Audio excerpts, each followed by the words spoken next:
कुमार अपनी फिल्मों में इस तरह का जादू डालते थे कि उनकी हर एक फिल्म ही सुपरहिट साबित होती थी। आज भी लोग उनके फिल्माए हुए गाने और उनकी फिल्मों को याद करते हैं। दिलीप कुमार को फिल्मों में गानों का तो बहुत ज्यादा शौक था।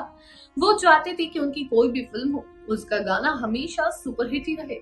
दिलीप कुमार के ऐसे कई गाने हैं जो आज भी हमारी जुबान में हैं। लेकिन क्या आप जानते हैं, एक बार शूटिंग में वो इस कदर व्यस्त हो गए थे कि उनकी उंगलियां तक कट गई थी और उसका इनको कोई मलाल नहीं।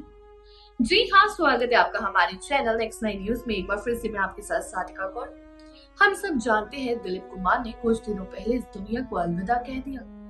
दिलीप कुमार ने हिंदुजा हॉस्पिटल में अपनी आखिरी सांस ली और उनके निधन के बाद से ही सारा बानों से लेकर उनके परिवारजन तक और दिलीप के खुद के पर्सनल किस्से सामने आए हैं।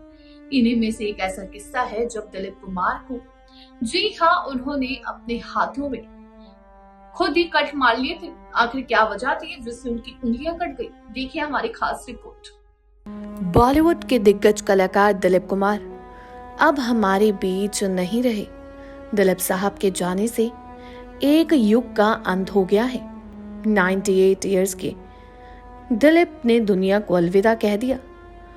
उनके जाने से फिल्म इंडस्ट्री को काफी झटका लगा है। सभी उनकी याद में सोशल मीडिया पर शोक जाहिर कर रहे हैं। वहीं अंतिम दर्शन के लिए फिल्मी सितारे उनके घर पहुंचे थे। दिलीप साहब ने अपने दौर में फिल्मी पर्दे पर एक से बढ़कर एक फिल्में की जिन्हें आज भी याद किया जाता है। ये भी सच है कि एक्टर ने अपनी एक्टिंग से सभी का दिल जीता। कहा जाता है कि दिलीप कुमार अपनी फिल्मों को रियलिस्टिक बनाने के लिए उसमें जान झोंक देते थे। साहब अपना हर किरदार बहुत ही सादगी के साथ निभाते थे। फिल्मों से जुड़ा दिलीप का ये कई किस्से हैं, लेकिन ये किस्सा ऐसा भी है जिसमें उन्होंने काफी दर्द झेला था। हम बात कर रहे हैं फिल्म कोहिनूर की, जो साल 4 नवंबर 1960 को रिलीज हुई थी। इस फिल्म में दिलीप कुमार और मीना कुमारी की जोड़ी नजर आई थी। इस फिल्म का गाना मधुबन में राधिका नाच रही। इस गाने में दिलीप कुमार को पर्दे पर सितार बजाते हुए देखा गया था। दिलीप कुमार को सितार बजाना नहीं आता था, तो फिल्म के निर्देशक ने फैसला किया कि गाने के लिए दिलीप कुमार के बॉडी डबल का इस्तेमाल किया जाएगा, पर दिलीप कुमार इसके लिए नहीं माने। इसके बाद सनी ने फैसला किया कि दिलीप कुमार सिर्फ दिखावे के लिए अपनी उंगलियों को सितार पर बजाएंगे ताकि दिखे कि वो बजा रहे हैं, लेकिन दिलीप साहब ने इसके लिए भी मना कर दिया और उन्होंने सितार सीखने के लिए कहा। उन्होंने निर्देशक से कहा कि आप और सीन शूट फरमाइए, इस गाने को अभी रोक कर रखिए। सितार बजाने के लिए दिलीप कुमार ने 6 महीने की ट्रेनिंग ली। उनकी हाथ की उंगलियां कट गई और खून रिसने लगा, लेकिन दिलीप कुमार ने सितार सीखने के बाद ही इस गाने को फिल्माया था। आज जब भी मधुबन में राधिका नाच रहे गाना देखते हैं तो करीब 4 मिनट में सितार की एक खास धुन बजाते हुए दिलीप कुमार की आंखें बंद रहती हैं और उनके चेहरे पर विजय भाव दिखाई देता है। वहीं दिलीप कुमार ने भी अपने इंटरव्यू में इस किस्से का जिक्र किया था। दिलीप कुमार ने कहा था, प्लेबैक वैसे तो कुछ मुश्किल नहीं होते, कोई दिक्कत नहीं होती इसमें, लेकिन कुछ गाने बड़े दिक्कत तलब होते हैं, वो रियाज मांगते हैं। एक्टर के करियर ये गाना उनका सबसे पसंदीदा गाना बन गया था। आपको बता दें कि दिलीप कुमार के इस गाने में सितार बजाते बजाते उंगलियां तक कट गई थी। उनकी उंगलियों में टांके तक लगे थे। उनके हाथ से बिल्कुल खून आने लगा था।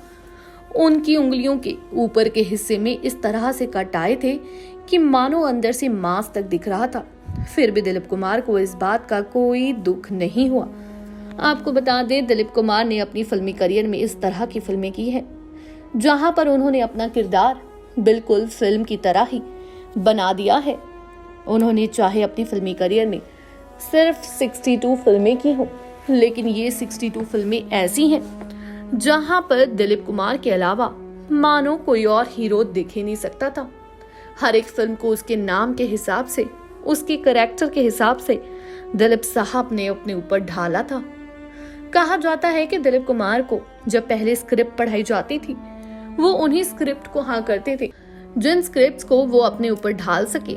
वहीं दिलीप कुमार कम ही फिल्में करना पसंद करते थे, लेकिन आज तक उनकी पहली फिल्म के अलावा कोई और फिल्म कभी फ्लॉप ही नहीं हुई।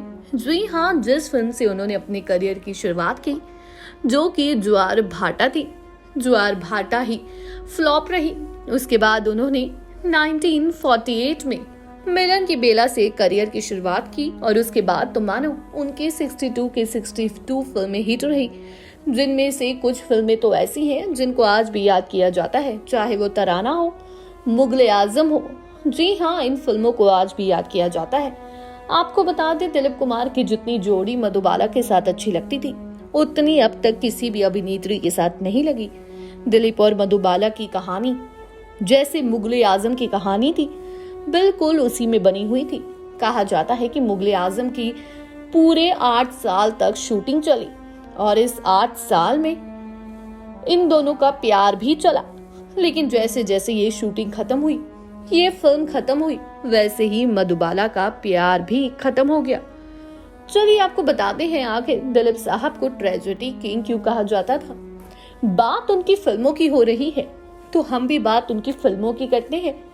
उनकी फिल्मों की वजह से ही उनको ट्रेजेडी किंग कहा जाता था। बात उस दौर की है जब दिलीप कुमार कामिनी कौशल को डेट कर रहे थे। कामिनी कौशल उनका पहला प्यार थी। कामिनी कौशल वो अभिनेत्री है जिसने बुढ़ापे तक टीवी इंडस्ट्री, फिल्म इंडस्ट्री को नहीं छोड़ा। माँ तक के उन्होंने रोल किए हैं। वो उनकी पहली मोहब्बत थी, लेकिन कामिनी कौशल से मोहब्बत में इतने गिरफ्त हो गए थे दिलीप कुमार कि उनसे शादी करना चाहते थे। जब बात शादी की आई तो कामिनी कौशल के भाई और पिताजी इस बात से अग्री नहीं करते थे, क्योंकि कामिनी का रिश्ता उनके जीजा के साथ तय हो गया था। कामिनी की बहन का एक्सीडेंट में निधन हो गया था, जिसके बाद उनकी बेटी अकेली थी और अपनी भांजी के लिए उन्होंने अपने जीजा से शादी कर ली और दिलीप को दे दिया धोखा। लेकिन दिलीप इस धोखे को बर्दाश्त नहीं कर पाए। वो काफी दुखी रहा करते थे, क्योंकि कामिनी कौशल उनका पहला प्यार थी। वहीं दुखी रहने वाले दिलीप कुमार हमेशा उन्हीं फिल्मों को हाँ करते थे जो फिल्में काफी सीरियस हो, संगीन हो, जहाँ पे दिलीप का रोल काफी संगीन हो।